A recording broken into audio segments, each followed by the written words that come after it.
Ny fanohanana ny olom-pirenena kristianina amin'ny asa entimiady amin'ny fahantrana no fototra hijoroany ny fikambanana rojo na ny afantarantsika azy dia ny hoe roy omeny Jesosy ny olony mankalaza ny fahadimy taona ny joroany izany fikambanana izany amin'ity taona ity.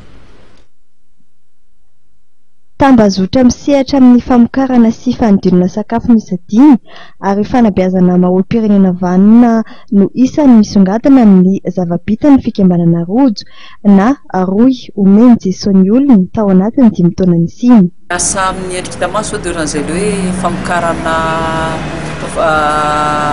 misy ataonay zany zao mamokatra tantely zay mamokatra samsoa, le samsoa dia ataontsika hoe sakafo manome hery ary misy ihany koa le hoe gelée de fruits gelée de fruits io azontsika anaovana jus io azo anaovana mofomamy, azo anaovana karazan-javatra betsaka zany ka mahavita tambazotra na mpamokatra be dia be mahasamihafa azy kely famokarana mahazatra zany dia sady misy fanabeazana koa zany ampiarahana aminy dia fanabeazana maha-olom-pirenena eto amin'ny maha-malagasy ary fanabeazana maha-olom-pirenena kristianina.